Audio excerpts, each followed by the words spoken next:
Um, my thanks to attending either in person or virtually. My name is Ann Miller, for those of you that don't know me. I'm a researcher in the Department of Global Health and Social Medicine and the co-founder and co-chair of the Global Health Delivery Partnership's Early Child Development Working Group. So on behalf of the department and the working group, we are delighted to welcome our ECD group members from Sangath, who are going to be giving a talk to us today, visiting from India. Sangath is a non-governmental, not-for-profit organization working in Goa and other Indian states for 25 years now. And their work is focused on creating innovations that use a task-sharing approach with non-specialist workers who then provide interventions across the life course. So we have 3 speakers today, and I'm delighted to see so many of you here and so many people also on Zoom. So we're very excited by that as well. Our first speaker today, we have Dr. Supriya Bhavnani. She's a co-principal investigator in the Child Development Group at Sangath. Her research work involves development and validation of digital tools to measure brain development in early childhood, and also investigating the determinants of development in childhood with a focus on the impact of psychosocial adversities on children's well-being. Dr. Gauri Devan is the director of Child Development Group at Sangath. She's a developmental pediatrician and works in the areas of early child development, developmental disabilities, and adolescent health. Her areas of interest include both the detection and treatment gap, right, where she's been involved in designing and evaluating a number of packages of care, supporting both universal interventions, which are the focus of the presentation today, and for developmental disabilities like autism.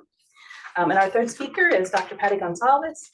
She leads the Youth Mental Health Group at Sangath, where she directs a portfolio of participatory youth research and engagement projects and digital innovations on depression, anxiety, and suicide prevention. We are very grateful to have you. We're very grateful to have you, Sangath team. The floor is yours. Thank you. And we will hold questions until the end. Firstly, thanks to Anne and Madeline for organizing all of this for us. I think it started out with a very casual, we're here, we'd love to meet you all, and they've really put a lot of effort in getting all of you together and in coordinating for us to be here. So thank you, and thanks to all of you for joining. Anne's already told you a little bit about Sangath, and I think a lot of us here might already know it as well, but I'll just go through this really quickly. Sangath was established in 1996, and it was initially set up as a child development clinic. And through this approach, which was to work with communities to help children who were struggling, they soon realized that even a clinic model was something that was not really scalable in the kind of settings that we had. It was hard for children to access care, even in a community clinic sort of setting. And so the approach really became to sort of leapfrog these barriers to get not just children, but people across the lifespan to access care for mental health. And various innovations have been designed and tested by colleagues at Sangath. The emphasis of the talk today is to really highlight some of the digital innovations that we've been doing with our working groups.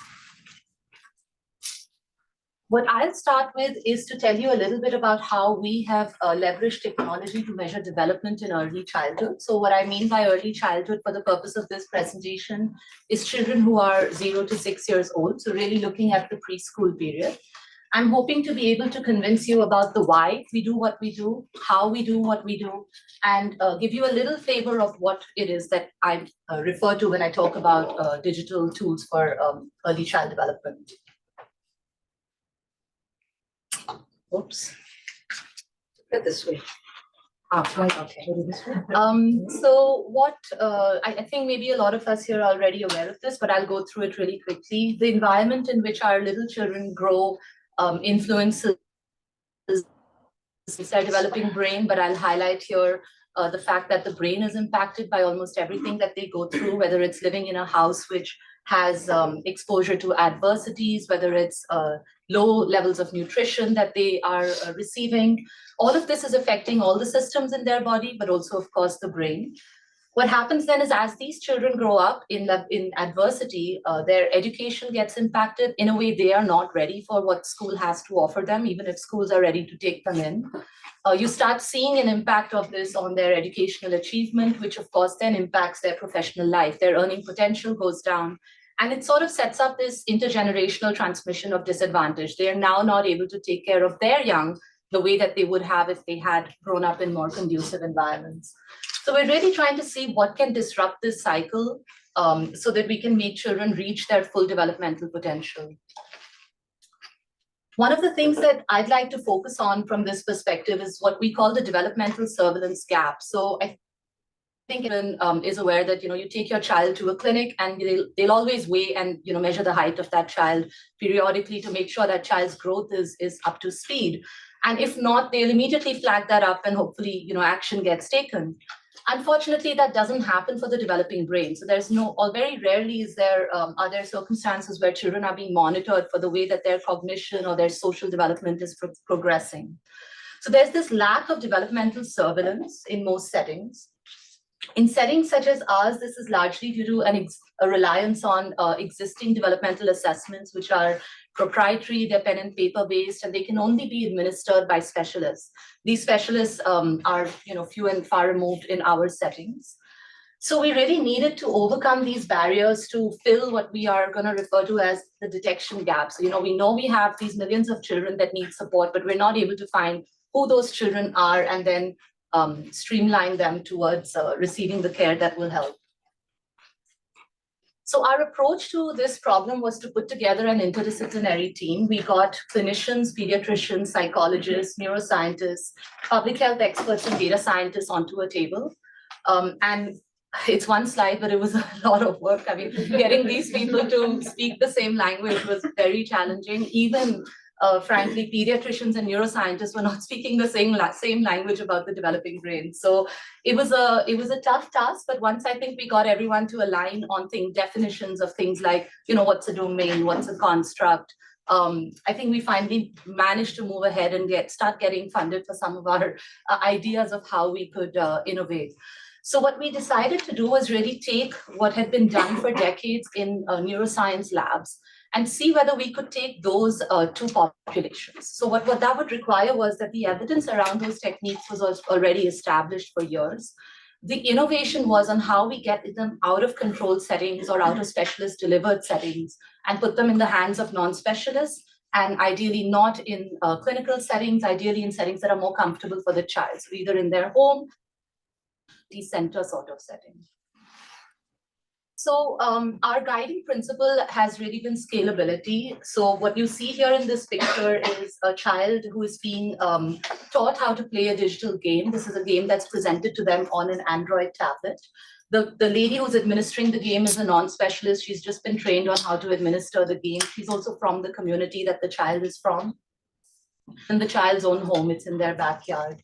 So what we're doing is we're taking these technologies on low-cost devices. We're administering them in situations where we don't have to be connected to Wi-Fi. Of course, we have to have access before and after, but not during administration. And importantly, we don't give any written instructions in these tools. So hopefully, that's something that allows it to move across settings since we don't rely on instructions. So I'll start giving you a few examples of the technologies that we use, and I'll be happy to get into more details on any of them that you might find interesting. But I really thought the aim would be to just give you a flavor of 3 technologies that we use. So the first one is we use digital games. So what is we've taken the more typical developmental assessments, where, for example, a child is asked to do a sequence recall. For example, they have to say a sequence of numbers in the order in which they were taught it. But instead of having someone administer that and having that person use their own judgment as to whether this child got it right or wrong, we administer that to a tablet, and then the child plays it as a game. So effectively, what the child is seeing is a game, and this game in particular is also woven into a story. So the lead person of that story is the child themselves, and the child is going on this journey to take their friend, the moon, back to its friends. So, it's quite a fun journey for the child, but in the middle, we keep saying, no, you can only move ahead if we play this game. So they get motivated to sort of play the games that are presented to them. Each game has many difficulty levels. So what we want to be able to do is for the child to move along the journey, but also to parse out children that play well versus those that play maybe not as well as other children their age. So what we have is, for example, if you look at matching shapes here, We've got multiple difficulty levels. You might have a child that goes into level 1 and then proceeds further all the way to level 7 or 8. Or you might have some that falter at level 1 or 2, and therefore, the thing is that we're recording all of that, right? We're seeing how many levels they progress. We're also seeing, I think the next slide will show you that. This is an example of a game called Grow Your Garden. It's a game for response inhibition. And what we're telling the child here is, touch the apple to get these glasses of juice. And if you touch the owl, then the juice will disappear. So you're really motivating them not to touch the owl. That's what we call the incorrect click over here. And what we're capturing is how many levels they played. So for example, in a game like this, difficulty will increase by increasing the speed at which these appear, or increasing the number of distractors to the number of targets. So you'll have 3 owls, but you'll only have 1 apple, which the child has to touch. So you're able to capture accuracy, for example, correct clicks over total, how accurate were their responses. Latency, which is how long do they take, how long do they sort of plan before they make their first click. And something like completion time, how long do they take to actually complete their playing. And if you start thinking about child performance, not just as a 1 and 0, which is what I think we're quite used to from developmental assessments, did the child complete this task or not? And you start looking at nuances as to how they engaged with that task through things like accuracy and completion time. You can imagine being able to start, parsing children out at a slightly more level of detail. So I'm showing you here some very exciting and unpublished work that we've just been working on. This is through a project called STREAM. In this project, we are using this developmental assessment on 1,000 children, and we've got data on, we've analyzed data on about 700 of these. So these are children from 2.5 to 6 years of age. And all we've done is we've taken the kind of metrics I just described, and we used a technique called item response theory. And through that, we generated a score on the DEEP tool. And what we found was that DEEP score increases with age, with a correlation of about 0.7. And you'd expect that if you think of age as a measure of cognition. If you expect younger children to have slightly lower levels and higher children to have older children to have higher levels of cognition, you'd expect to see this. So we're quite excited about this result. And what I'm hoping you can see is that this is sort of starting to draw those sort of developmental curves that I was alluding to earlier for cognition. So yeah, quite excited with where this is going. And we have other ways by which we're going to look at its validity, but I'll get into that if anyone's interested. So I'll move to the next technology that we've innovated on called eye tracking. So I don't know if everyone here is familiar, but a lot of research in neuroscience has gone into how children look at the stimulus that they are shown. So for example, a child with autism, if shown a picture of a social versus a non-social object or videos, they tend to focus more on the non-social images or the videos. So the way that this is done in labs, though, and I've just taken this off the internet, is that, it's rather controlled settings. The child is sitting and facing this large screen, and there's a very expensive eye tracker with, all proprietary, and their software is expensive, etc. And that's what's used to really measure where on the screen the child is looking. So what we've done with colleagues in IIT in India is that we are now presenting social and non-social stimuli to the child on the tablet itself. So the child is watching a video. And while the child is watching that video, a video of the child is being recorded through the webcam. So what our colleagues in IIT then do is they run those videos through machine learning algorithms, which are able to tell them, okay, the child was looking on this side of the screen versus that side of the screen. And we already know what we presented them on the 2 sides. So we're able to tell how much they're fixating to social versus non-social cues. So we've tested this, as you can see, in household settings, so quite different from the sort of laboratory settings in which eye tracking is typically done. We've got very good sort of task completion rates, which I think was our first barrier. Will this even work in the kind of settings where we're taking it? And we've done this in a case control study design. So we've looked at children with autism and without, and we've seen that children with autism were looking more frequently or spending more time looking at non-social videos. But through the same project I mentioned earlier, we're going to be looking at this data in about 1,000 children from 2.5 to 6. So starting to think about moving away from just looking at clinical categories of diagnosis and seeing how social development is looking in a population-based sample. So I don't have the data for that yet, but that's where this work is headed. And finally, the technology that we've been trying to really innovate on is taking EEG into the field. So the way that EEG is done typically in lab settings, again, is, not just is the computer and the equipment and so on expensive and controlled, but even the room in which you actually do it has to have this noise filtration, because otherwise, electrical noise can disrupt signals, etc. So it's a very, very highly controlled setting in which this technology is typically used. What we did was a little, I would say, daring. We just took these portable EEG headsets and we took it to children in our community and we went into their households, the same that you saw a picture of earlier. And we just made the children wear these headsets and we got them engaged in a story. The story actually was the deep story, the game that the child was playing, which really helped engage them, allow us to put the headset and so on. And through this approach, we basically told them to keep their eyes open for 3 minutes and keep their eyes closed for 3 minutes. And this is important because if anyone knows how EEG is done in lab settings, children often have to watch like repetitive trials of the same images over and over, and getting them to engage through all of this can be quite hard. So what we did was we went with what's called resting state EEG, eyes open and eyes closed, and we've been able to successfully collect data on about 900 children in these settings, averaging about 2 to 3 minutes of recordings. And this is just really the graph. The table is just showing you that we've had decent channel quality. The quality of EEG as measured by the device can go up to 4.0. So we've got some decent quality across all the ways in which we collected data. But what was most important was, are we picking up anything through the signal? So, you can get a lot of signal in EEG, which is ends up being meaningless. And are you able to extract the kind of metrics that those highly controlled settings were able to capture?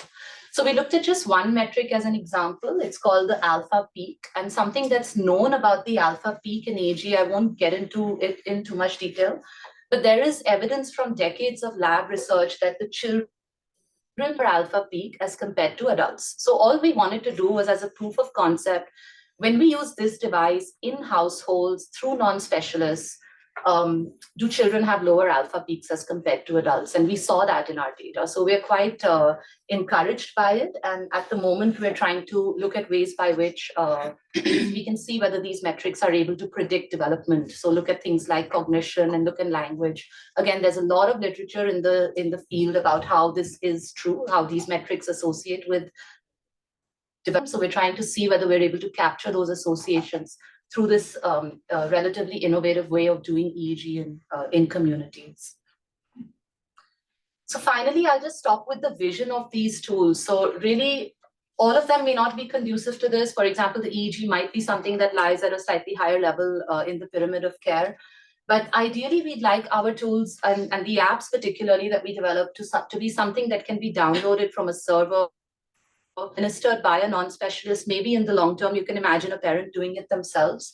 It gets uploaded back to the server, and that server has the scripts by which our data gets analyzed. So then the data gets analyzed almost in real time, gives you an indication of where that child lies in their development of cognition or of social development. And again, hopefully in the long term, this can be linked to performance-dependent messages that are given to the service provider on how to really improve and make sure these children are reaching their full developmental potential. So that's our long-term vision. I think we're slowly working towards it. So yeah, my acknowledgements to everybody who's supported this work. And it's a huge team of people across the world that have really been leading on this work. And I just have the privilege of presenting it. So thank you so much.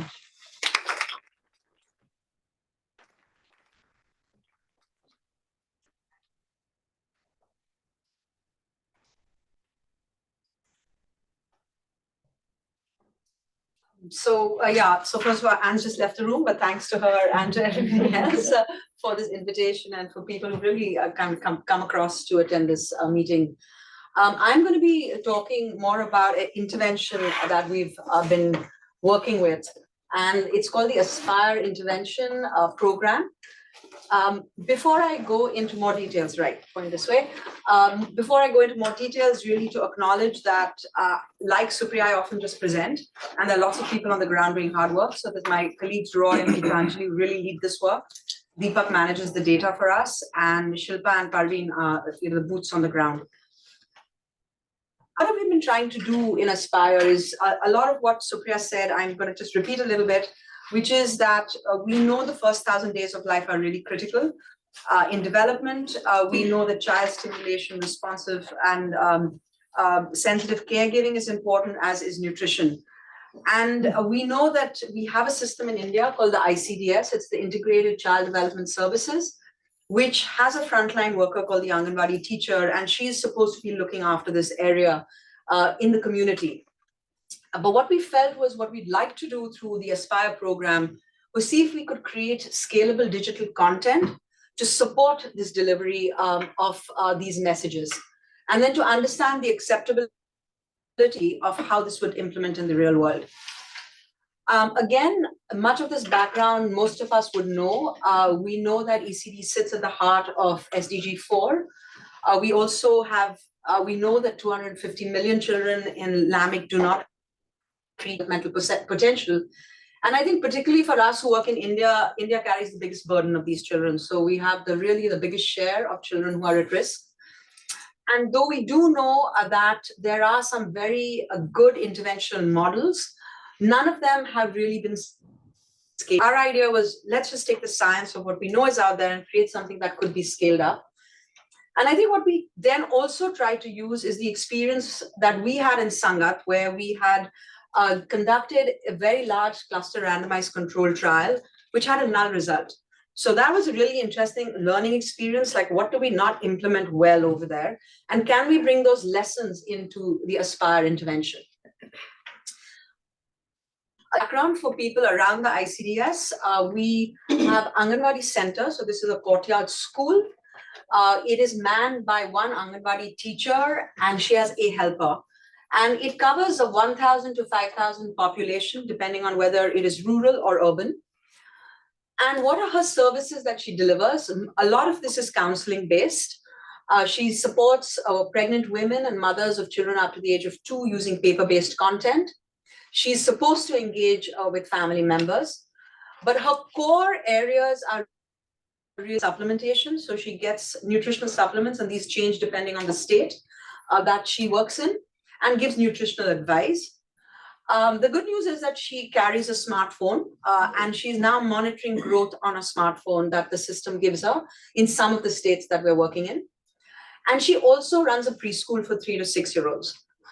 And what this is supposed to do is support child development and child growth. So what we're trying to do with Aspire is really strengthen the system. So we know the structure is in place. We don't want something in parallel. We want to strengthen it by embedding the Aspire digital content to create a supportive supervision and system engagement process that could really support these workers to do their job well. And in some ways, this is, not in some ways, this is our theory of change. So we want to improve provider knowledge and skills. We hope that strengthens the program that she runs, which then improves caregiver knowledge and practices, which then improves caregiver-child interaction, play and stimulation, infant and young child feeding practices and family involvements, which then really improves theoretically and practically, and in the real world, child development and also child growth. We are working with Aspire in a central state of India called Telangana across 3 sites. And we are working with 30 Anganwadi centers and teachers. So the intervention itself in the local language is called Alna Palna, which means in Telugu, which is the local language, the essence of caring and nurturing. And again, the messaging is not unique, and it's not, it's part of the nurturing care framework. It's part of the care for child development package. I think we know what we need to tell families. We know what we hope families will do, which is really focus on sensitive and responsive caregiving. But what we have tried to be novel about is these age-specific videos.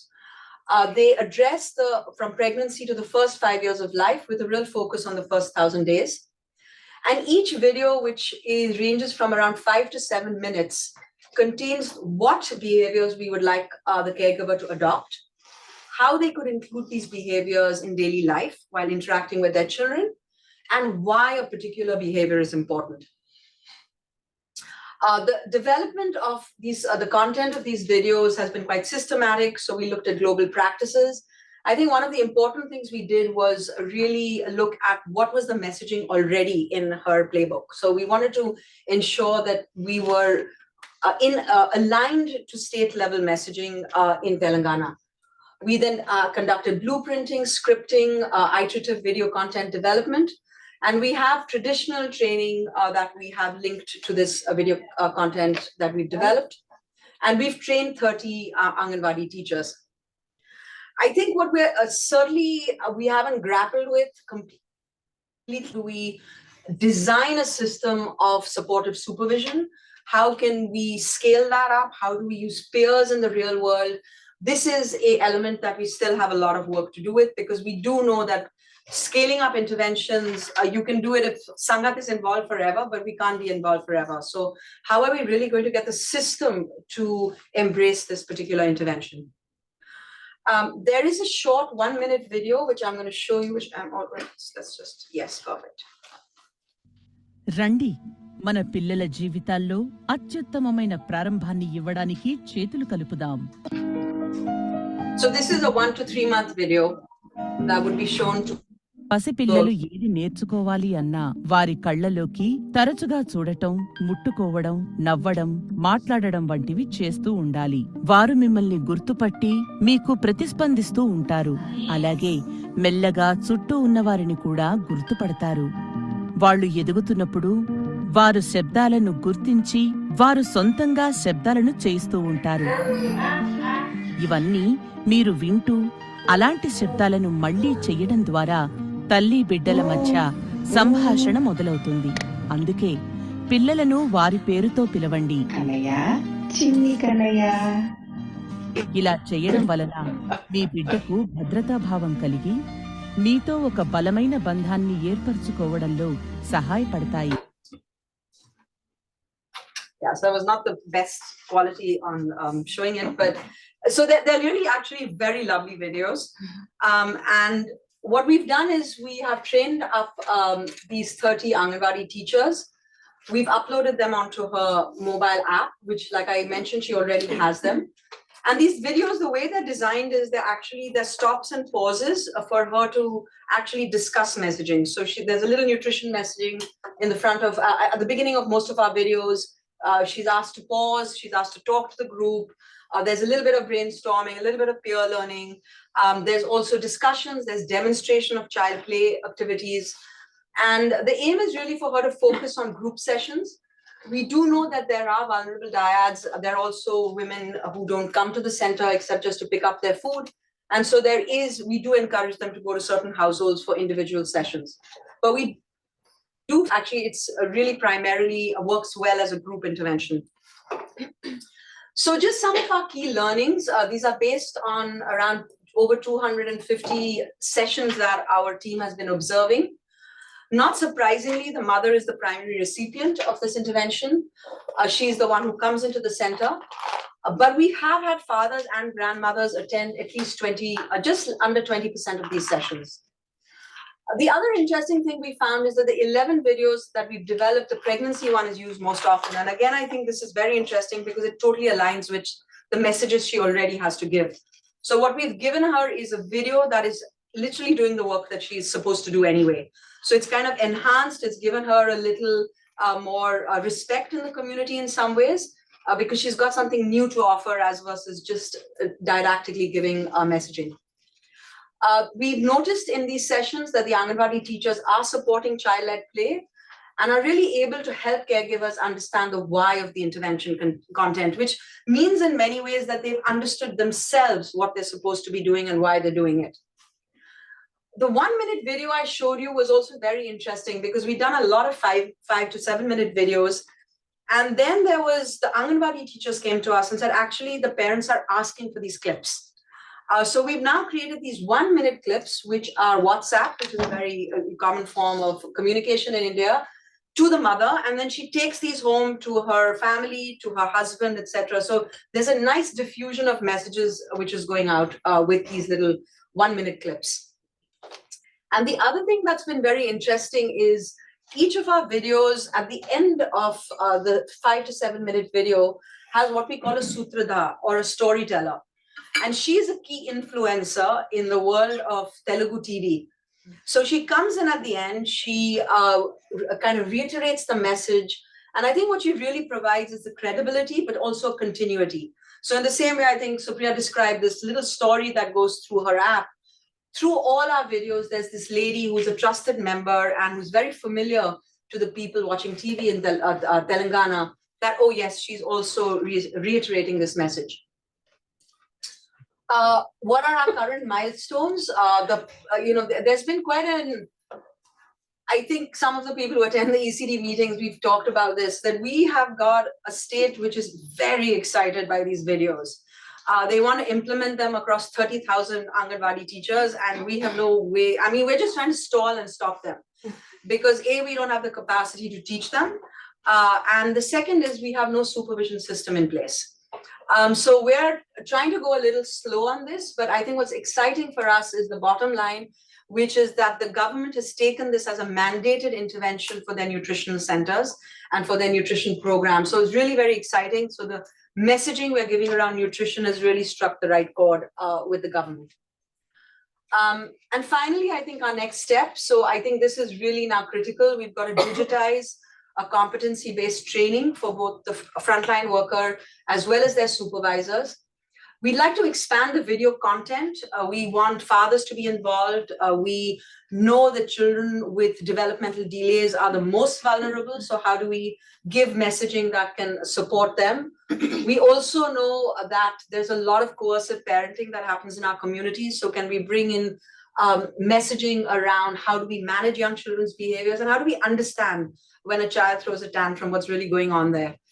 It's not a naughty kid, it's part of their developmental process. We have snuck under the radar the credit for a bunch of kids. So we're hoping that we can get these results and see if there is difference between communities that have received the intervention and those that haven't.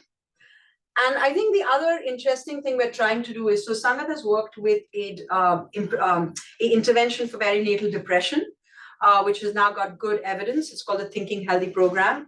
So we're trying to link these two together. So something for a mother who has got depression and with support for her child through this intervention. So we're really thinking of how to work across some of the groups in Sangat to try and link some of these interventions through. Thank you.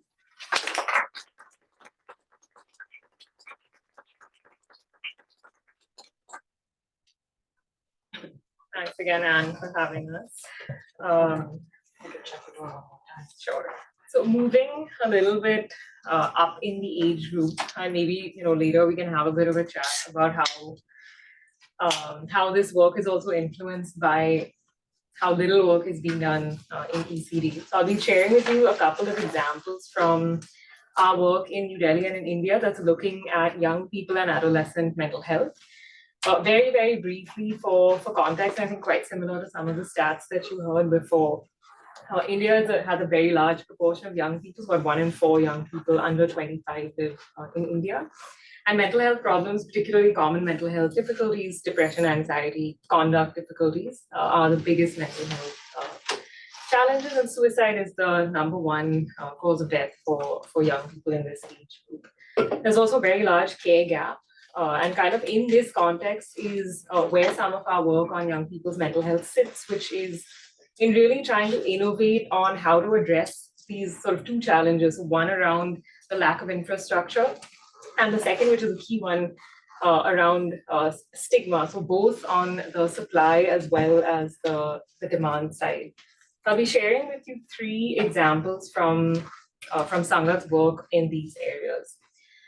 Very broadly, our youth mental health work is in the domains of research, capacity development and training, service delivery for young people, and on public engagement with young people and involving young people in different aspects of our programs, all the way from design to delivery and evaluation.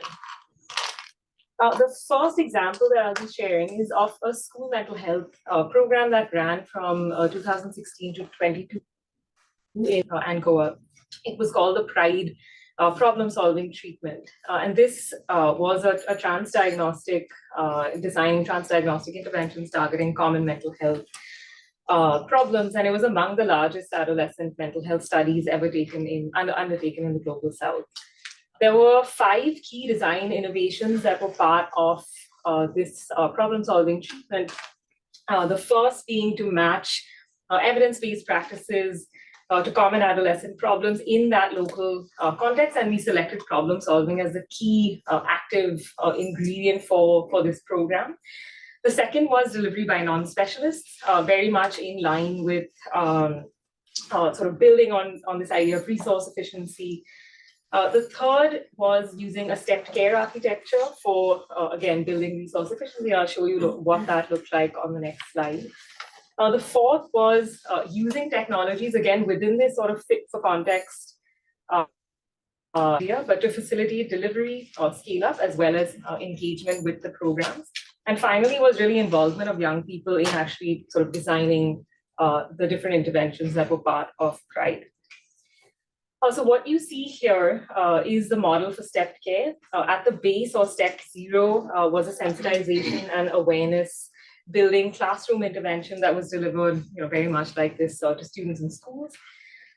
Step 1 above that was a broadly applicable problem-solving intervention, which was delivered in 2 formats: one in a face-to-face format that a lay counselor would deliver, and a digital format, which I'll tell you a little bit about. And right above this, step 2, which was a more tailored, high-intensity intervention for students who did not respond to step 1. So why we designed the digital problem-solving parallel, or it was a digital counterpart of what was delivered in the face-to-face format, which it was a sort of 3 to 4 session, very brief, 30 minutes or so, delivered across about a month. But the demand for this program, when we went into schools, it was so high demand, and then we sort of the innovation here was to see if delivering this digitally would help us deliver to more young people, and also would offer the opportunity, for instance, to deliver in a group-based format. The intervention was called Pod Adventures, and it was co-designed with young people at the research sites over a period of about a year and a half, which sounds quite long now when you think of how rapidly technology is being developed. And I'll talk a bit more about that later. And it was unlike our previous step 1, where students needed to meet a certain clinical cutoff or threshold to enter the program. This was offered open access. Anybody who wanted help could sign up and participate. And they would receive this app with the support of a counselor who would guide them through how to use it. And then they would have the opportunity to use the contents and go through the contents of the app. The contents themselves primarily comprised adventures and a MyPod. The MyPod was a section where you would actually sort of learn some of the skills and have the opportunity to try them out for your own problems. And the adventures themselves were stories of navigating different kinds of challenges in school, at home, in your community, neighborhood, etc. And these were derived from the students' own lived experiences. This was delivered one-to-one and in a group format in schools. And during the pandemic, we also did try to deliver this in an online and a remote format. Very briefly, some of the findings from what we learned is that when we delivered in school, we had very high completion rates. Students were quite happy with the program. They found it helpful. The delivery itself was quite efficient. It was about 10 minutes per student in the group format. And we saw a large effect on problem severity, as well as a few other mental health outcomes that we collected. But what was challenging is that when we delivered this remotely online, it was virtually impossible to deliver. The enrollment was almost nil. And students who did actually sign up were not really able to complete. And the key challenge, sort of pandemic aside, was also just around being able to participate from home, having access to a private device and being able to connect to the internet and use the kind of technology that this was built on, which was a mobile app. And I'll share another example at the end, which is sort of building on some of these challenges that we found in designing Pod Adventures. The second example is of a public engagement campaign that ran outside of the STEP Care framework, or the program that you just saw, which was a public engagement campaign called It's Okay, Baat Karo, or It's Okay to Talk. And this was, at the time that it was set up, the first campaign of its kind in India, which dedicatedly focused on young people's mental health. And it did this primarily through a web platform, which was a bilingual story sharing platform where young people from across the country can share their stories about their experiences of mental health difficulties. And the really simple idea and message with this initiative, which is that sharing our mental health stories could be a very important and powerful way to both address stigma, but also help other young people to find and navigate their way to seeking support. We have then since expanded this work to produce a project, which is a digital museum of young people's stories and resources. So the resources include things like videos, digital handouts, a podcast, sort of digital art festivals. And the focus here is very explicitly on highlighting the social determinants around young people's mental health. So stories that are related to things like caste or gender or navigating sexuality. So concerns like that, which otherwise are a little bit difficult to talk about. We have also expanded to a new initiative called Outlive, which is a student suicide prevention program that's delivered both through public engagement activities, but also training of peers to provide anonymized sort of first aid support to other young people who might be experiencing suicidal thoughts or ideation. And more recently, and kind of building to the last case study, which I will share, was sort of for many years working on these different story projects, but not fully understanding, what really is the value, what are the impacts that stories can have, and how do we optimize that moving forward, and how do we tailor some of the stories that we were collecting through our work. And we did this initially through a systematic review on self-disclosure, which was part of a Wellcome Trust commission on active ingredients, where they had collected 40 ingredients from around the world that were targeting depression and anxiety for young people, and self-disclosure was one of these. And what we found in this review was that sharing personal experiences really has the potential for reducing stigma and also sort of stimulating help seeking at much earlier stages. But that there was really a dearth of programs from especially low and middle income settings, but also programs that really involved young people in creating them and designing them and in delivering them. And that is what sort of led us to the last example I'll be sharing, which is a project that we're currently working on developing, which is called Baatcheet, which means conversation in Hindi. And Baatcheet is a peer-delivered website-based storytelling program which collects and shares stories of young people's experiences focused more on depression and anxiety, alongside presenting to them strategies that they can use and implement to cope better. We are targeting 16 to 24-year-olds from schools, universities, and community settings for young people who might not be in education. We've been co-designing this with young people for the last year, and we'll be piloting this through a sort of mixed method study early next year. And in parallel, and one of the learnings from the Pride program that I shared before was that it's very important to do this design with schools, with the local government, with the education department, which we've been doing in this program, as thinking about scalability, especially of a technology, much earlier on in the design process, rather than designing something that we think works really well and the results work well, but there's very little opportunity to actually put it into the school system. So trying very hard to sort of navigate and circumvent that challenge much earlier on. These are a few images of what Baatcheet looks like.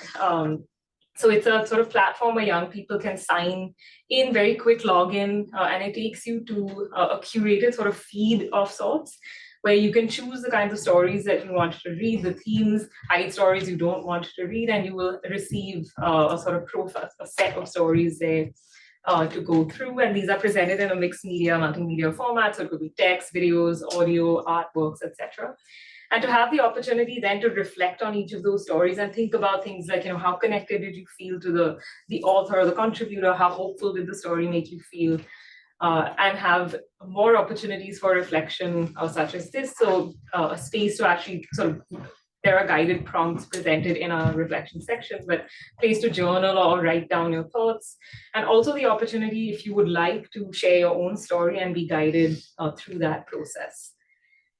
It is being, even though this is a website, it's sort of trying to present itself as something quite personalized, where you will have sort of stats on yourselves, how many stories did you read, for example, being able to edit data privacy and make sure this is something that's quite important to the young people that we work with. And then also the opportunity at all points to share feedback on how you like the platform or things that you'd like to change.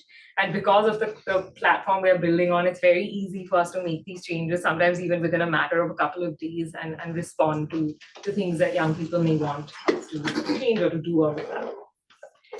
I would also like to acknowledge again the artwork, the design, and also most of what I've shared with you has been either developed with or by young people from our network. In closing, I'll invite my colleagues here. We put down a few thoughts on if there were sort of questions, but also for us to highlight some of the areas that we are really keen to learn from all of you on. So, are there opportunities to sort of exchange knowledge? Are there similar projects or innovations that you are working on? Is there room for an exchange of tools or interventions, scope for mentorship, internships, fellowships, adaptation or expansion of any of the examples that we've shared today, but also equally, the development of new innovations. So we'll stop here. Thanks very much again for having us and listening to us. And I think we have about 10 minutes for questions.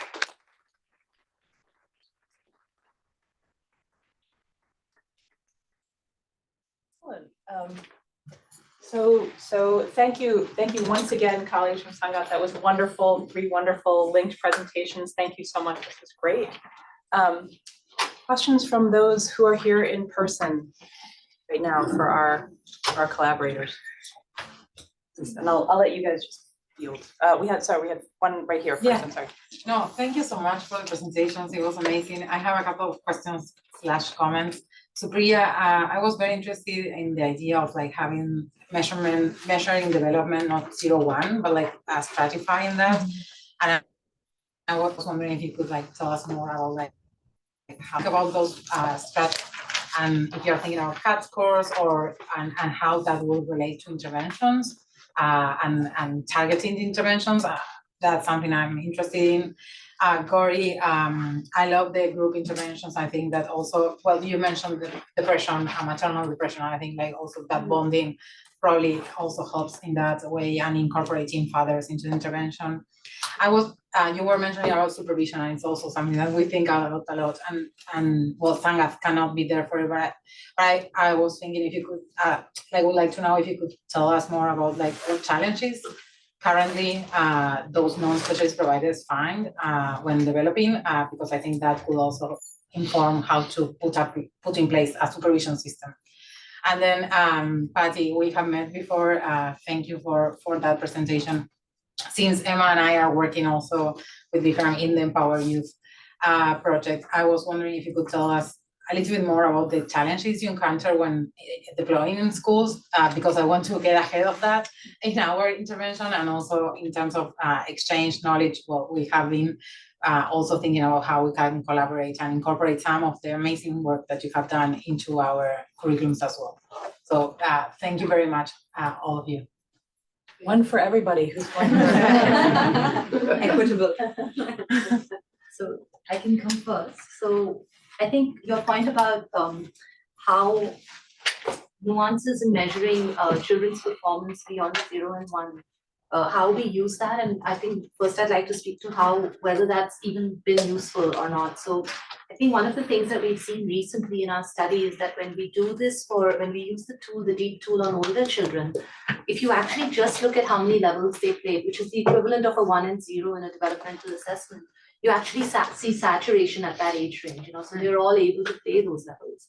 But when you go down to the actual derivation of scores based on accuracy and completion time, you're starting to parse that line into into a broader cloud, which is what you want, right? So you start to see that even though those children did complete those levels, some had higher accuracy, lower completion times than others.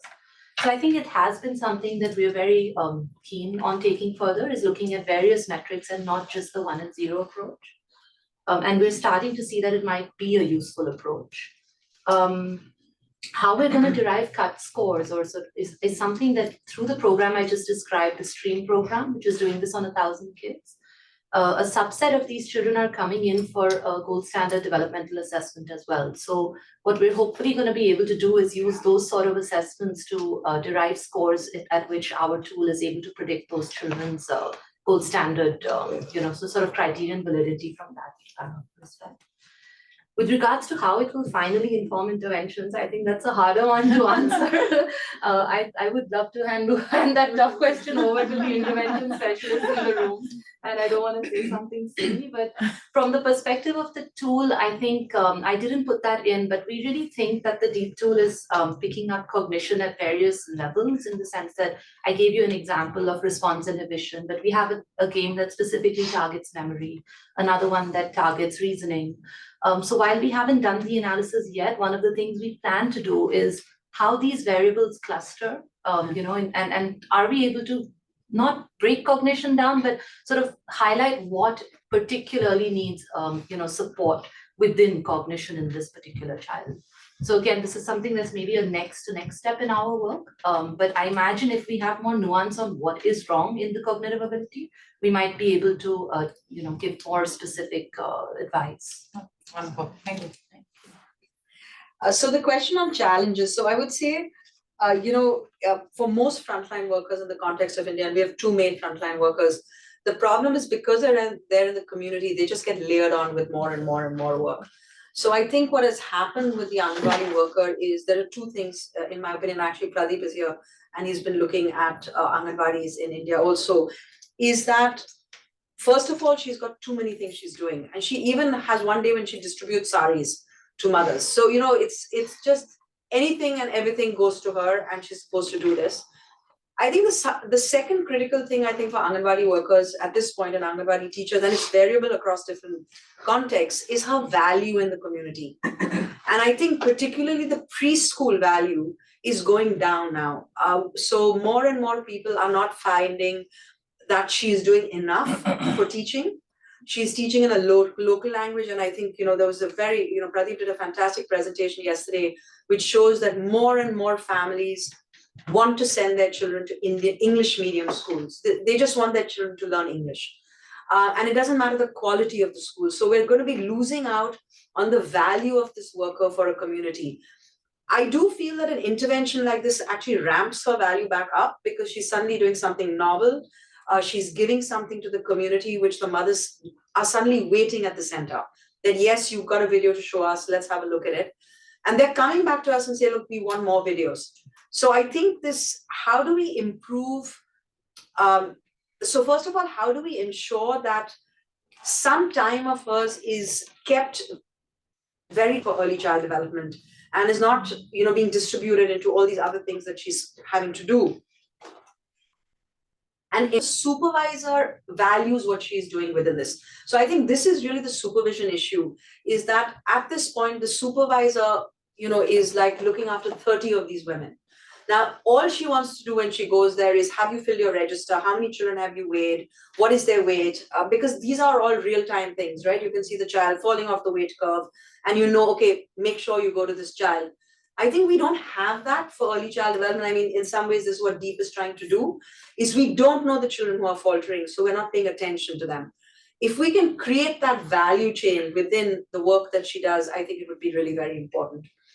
And I think lastly, I think we are going to have to build peers. So I think peer supervision is really going to be the way forwards. I don't think supervisors, both in the context of our health systems or in the context of women and child, really have much time or headspace to be spending that time and seeing, I would like to watch one session of each of my 30, that's 30 days if she's covering 30 women. So she's not going to have the time. So can we create peer support groups? I think that's really the only way forwards as we move ahead. So very quick. I mean, three things I think I would highlight. So the first, for getting into schools, and one of the big learnings was to have partnership and buy-in before the project kicks off, before the research kicks off. So one of the ways we've been doing this for Baatcheet, the last example, is of getting, for example, somebody who sits on a very new program in the city I work, Delhi, where they have a school mental health program that it's a pilot that's launched with a very small number of schools. We're trying to see, for example, if the counselors who go into those schools could be potential delivery agents. And it's the sort of insight that we've had is, no amount of research studies that we take or showing, what works seems to convince them. The thing that at least in where we work is they wanted to know how we will help the government to actually implement. Less of an interest in research, more of an interest in this practical side of, so similar maybe to what you're sharing as well. The second is identifying alternative delivery agents, so counselors being one, but we are looking at peers being another, but slightly older peers. So university students, for example, who have, large networks of, there are large networks of existing peer support or easily trainable groups of young people. That's the second. And the on the intervention side, I mean, I think having something that's quite brief tends to be more compelling. So very long interventions generally are not accepted. And we've had, I would say, quite valuable feedback coming from even school principals and teachers, very counterintuitive to decisions we've made in from what we've read in other people's work or what we thought would work. So even for, how something should be delivered or who the delivery agent should be, for instance, principals tend to think that teachers would be valuable delivery agents, but students don't always necessarily feel like that. So finding middle ground in these kinds of preferences. And in terms of technology, maybe using tools. So for instance, we use a development tool called Figma. So there are tools where, I can actually edit the content without needing a technologist doing everything. So tools where you can work really quickly to adapt and edit and change. That's definitely one. And I would say, alongside that, a kind of robust co-design process. So working with, we have about 60 co-designers with us for Baatcheet this last year. So having as much, diverse input from young people as possible, and especially those with, the exact kind of background or technology use that you would then ultimately implement with. So that bit of the initial legwork is definitely more finding those ultimate beneficiaries and then designing with them. So, sometimes what you might see here, it may look a bit rudimentary or, it may not look as flashy as what, conventional social media looks like, but this is something, this style or this delivery is something that audience feels is more usable and more important. But yeah, I would say maybe the first one, it sounds very not anti-research, but there seems to be less interest in research from the ultimate health system who will deliver. So trying to package and pitch in a way that is really appealing to them to get on board first. Thanks. We have a question at the back, and then we can see if there's anyone online, joining us from the field who wants to ask a question. Yeah, sorry, Bruce. First, and then it'll be time. But our guests will be here the rest of the day, so please. Hi. Oh, thank you so much for these really fascinating presentations. My name is Marilyn. I'm a postdoc from the School of Public Health. So my question is for you, Gary, around the idea of wanting content on perinatal depression into the parenting tool. And I'm just curious to hear if you've made any efforts towards that so far and what that process has been like, just because generally speaking, we're seeing that interventions that try to bundle content on parenting and mental health aren't having the impacts that we're expecting them to have. I'm currently working on a systematic review trying to answer that question. So I'm curious to see what So we should talk about a systematic review. So I think the thing is, this is very early days for us. And I think it's also system-led. So what often happens, so this is really through another state in India, which is called Madhya Pradesh, where Sangat has been there. Actually, John here knows Bhopal and the hub very well. The thing is, we're very embedded there. And the system wants us to do more. So they're literally coming to us and saying, you're working with these ashas, you're training them up for depression. Why don't you do something also now for the children? So I think it's almost led by the system. And I think this is what I mean is that sometimes the research tells you something very different. But this is what, if the system is asking for it, it's very hard to say no. Right. So we haven't done it yet. It's still in the pipeline. We're still, so I think what is the steps we've taken is we've applied for grants, see where we are. So I think the work you're doing would be really very, useful for us to think about how to do it well and how to overcome challenges that other people have had. So I think this is just an idea at this point, with us and Aspire. And we'll see how it goes, but I'll definitely get your email. Madeline, do we have any questions from? We don't have any questions from the chat, but if anybody from Zoom has anything, please feel free to raise your hand or share in the chat. In our last minute, we'll go to your question. Sorry, we had a question here. Is that you? Oh, thank you. Yeah, please identify. Oh, So okay, we know sorry. who you are. I am Daiane. I'm a research fellow here working with Federica and also Flavia here. So very briefly, thank you so much for the presentation. So they were very clear and very informative. I especially enjoyed because I have been working with suicide for so long. So it's nice to watch something more happier, be happier. So during the presentation, I was wondering if there are cases that come up related with violence, because violence or extreme poverty, child neglect, and even sexual violence, all of those factors, they influence young mental health and child development. So my questions are, if cases like that has happened during the interventions, if you are collecting this data, because that would be data important to control in the studies. And thirdly, how do you manage these situations with this during the development of this?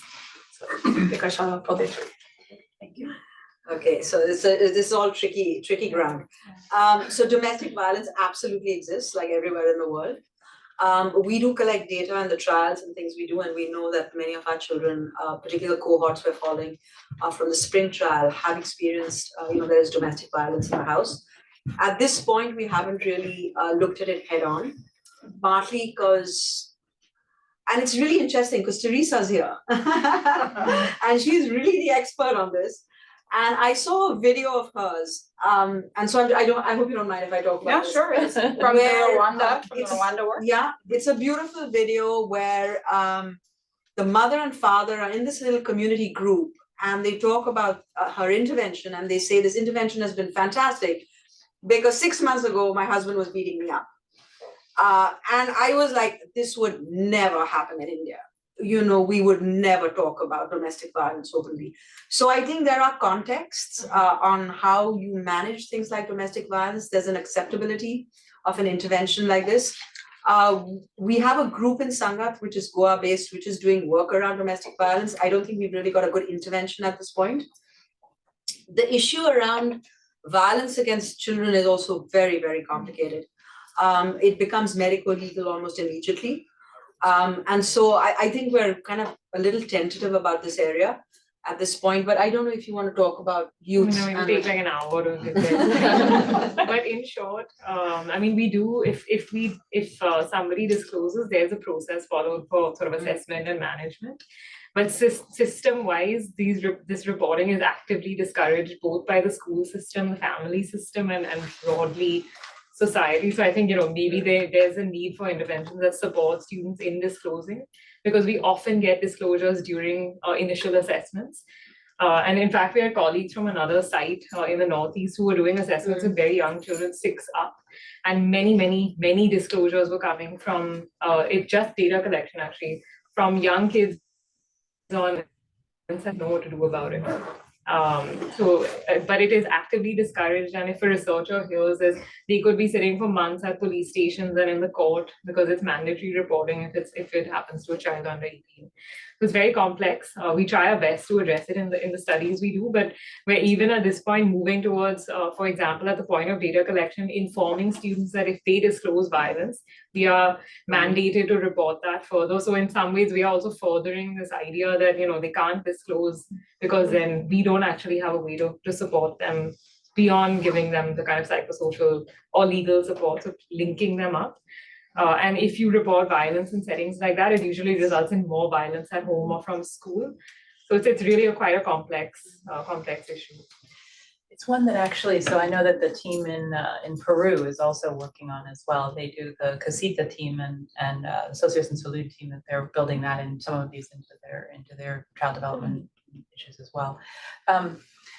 So we are past time, but so our guests are going to be here for the rest of the afternoon. For those who are interested in staying, talking a little bit longer, please do. And also for those with an interest, I would like to put in a plug for the Early Child Development Working Group. These people that are interested in here, we meet about once every 6 weeks-ish and talk about things. So please let me know if you would like to join. Kim Wilson is the co-chair of that, and thank you all very much. Many thanks to our guests. Thank